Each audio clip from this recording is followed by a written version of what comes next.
Père, au nom de Jésus-Christ, nous voulons te dire merci en ce moment pour ta grâce, ta fidélité, pour ton amour, ta grandeur, ta souveraineté, Jésus. Nous voici encore devant toi, nous voici encore autour de ta parole. Nous voulons écouter, Seigneur, ce qui vient de toi. Au nom de Jésus-Christ. Amen. Shalom à tout le monde, à tous ceux qui nous suivent en ligne, sur YouTube, sur toutes nos pages médiatiques. Que Dieu vous bénisse et que la grâce de Dieu vous localise là où vous êtes. J'aimerais partager un message que le Seigneur veut que nous puissions partager. J'estime que c'est vraiment important pour quelqu'un en ce moment, à celui ou celle qui aura la chance ou la grâce de tomber sur cette vidéo. Alors, je vais lire dans le livre d'Hébreux, et puis nous allons parler du message.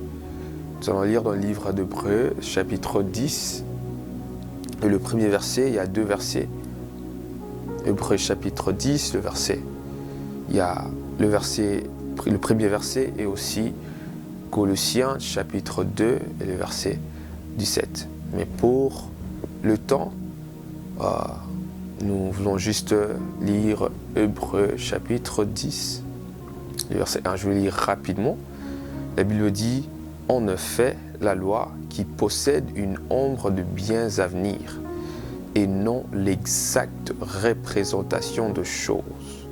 Je répète, on peut juste s'arrêter là. Je répète encore, en effet, la loi qui possède une ombre de biens à venir et non l'exacte représentation de choses. Bien-aimés dans le Seigneur, j'aimerais peut-être commencer juste parce que le Seigneur m'a dit, il m'a dit que, tu sais, ce que vous appelez la fin, ce que vous appelez fin, deux fois, ou même la plupart du temps, ce n'est même pas la fin. Ce que vous appelez fin, selon ma définition, c'est vraiment encore le début. Je commence à poser les questions au Seigneur de savoir, mais ça veut dire quoi? La fin veut dire un début. C'est là qu'il me ramène dans ce verset que nous venons de lire, pour nous faire comprendre. Il m'a même parlé de la Bible que nous lisons, la Bible. Selon ce qui a été présenté, selon ce qui a été donné, selon ce que nous avons comme Bible, la Bible a des testaments, comme nous le savons bien. Il y a l'Ancien Testament et aussi le Nouveau. Mais il m'a dit, est-ce que tu sais que le Nouveau Testament est venu avant l'Ancien Testament? Mais j'étais vraiment dans la confusion. J'ai dit, comment ça? Parce que voilà, il y a l'Ancien Testament et puis il y a un Nouveau Testament. Il a commencé à m'expliquer par rapport à ce verset. Il dit, si l'Ancien Testament ou la loi qu'on vient de lire ici, si la loi donnée par Moïse n'est qu'une représentation, si la loi donnée par Moïse n'est qu'une représentation, la Bible dit, qui possède une ombre. La loi n'est qu'une ombre, ou l'Ancien Testament n'est qu'une ombre. Nous devons souligner qu'il n'y a pas d'ombre sans un objet ou la personne. On ne peut pas parler de ton ombre, bien-aimé, si il n'y a pas toi Parce que l'ombre est toujours attachée à la personne ou l'objet. Et si alors que l'Ancien Testament n'est que l'ombre de choses à venir, c'est l'ombre de choses à venir. Donc, c'est-à-dire que l'existence du Nouveau Testament, quand je suis en train de parler du Nouveau Testament, nous parlons de l'existence de Christ. Parce que c'est Christ qui marque le Nouveau Testament. Et que si la loi donnée par Moïse n'est qu'une ombre, alors Jésus était là présent. Et que si Jésus était là, c'est-à-dire que le Nouveau Testament était aussi là. Mais selon ce que nous avons, selon notre timing, comme on dit en anglais, selon les timings des hommes, nous partons selon nos temps. On ne peut jamais dire que 2023 est venu après 2026. Non. Parce que c'est le timing.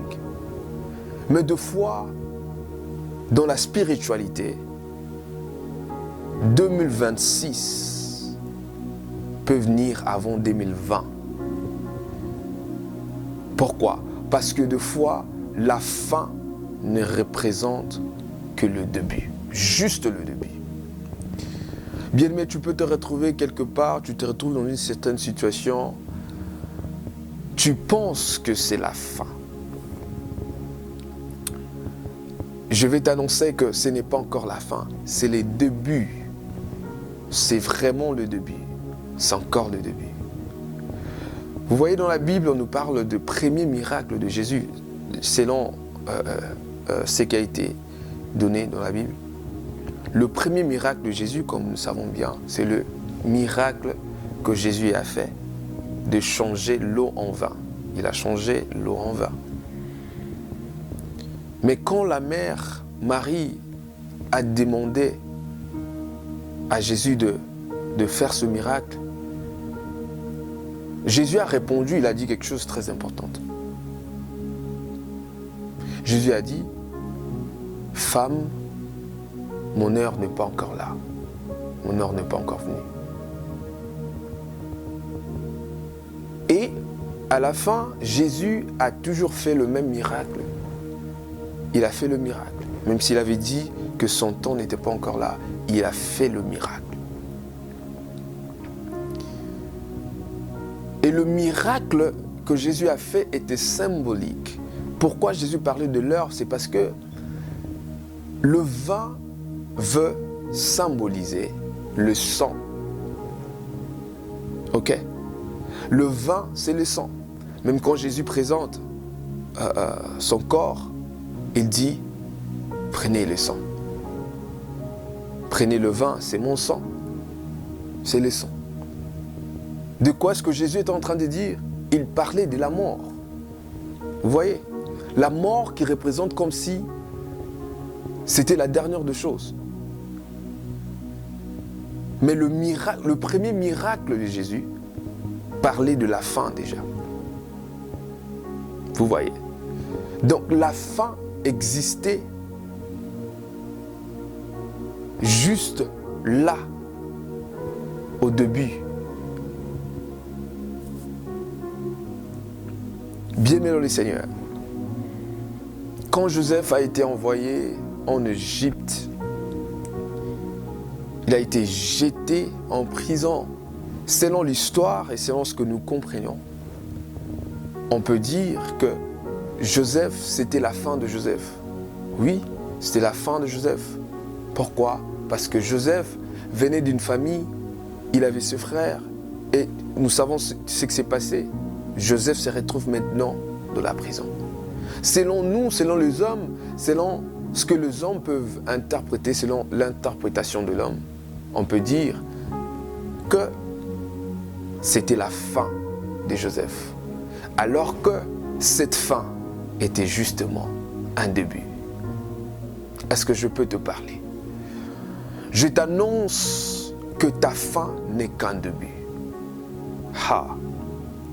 Je t'annonce que ta fin n'est qu'un début. La fin est en train d'annoncer un début. Alléluia. La fin est juste en train d'annoncer un début. Parce que Joseph ne serait jamais premier ministre sans la prison, sans la condamnation, sans la fin. Joseph ne serait jamais un premier ministre. Jamais. Mais la fin l'a marqué un début d'un leader, un début de quelqu'un qui sera grand. Tous ces grands ne commencent pas grands, tous ces grands commencent petits. Mais c'est dans la petitesse que nous pouvons détecter la grandeur. Vous voyez comme Jésus, si tu regardes Jésus, la Bible dit il n'avait ni éclat, ni beauté, rien du tout. Mais c'est dans ça. Il était de Nazareth. Nazareth, c'était tout un village.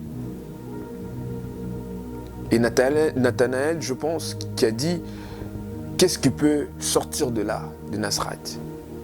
Mais c'est dans la petitesse que la grandeur peut sortir. Et j'annonce à quelqu'un, là où tu es, c'est la fin, n'est-ce pas? Selon toi, selon la vie, selon ce que nous comprenons. Mais je vais annoncer à quelqu'un, cette fin-là est en train d'annoncer justement un début. Parce que la fin n'est qu'un début. Alléluia. Père, au nom de Jésus, je prie pour mon frère et ma sœur, maintenant, ô Père, qui se retrouvent dans une situation tellement difficile. Père, je prie, Éternel, la puissance qui peut tourner la fin en début, au nom de Jésus. Laisse que cette fin et la fin que mon frère, ma sœur est en train d'expérimenter deviennent un début de la gloire. Un début de la gloire. Un début de la gloire. Au nom de Jésus-Christ. Au nom de Jésus. Nous avons su prier. Amen. J'aimerais bien te revoir la prochaine fois. J'aimerais bien te revoir en ligne. Encore pour écouter de la part du Seigneur. Que Dieu te bénisse là où tu es. Vous qui nous suivez de partout, que Dieu vous bénisse et que la paix du Seigneur soit sur vous. Shalom.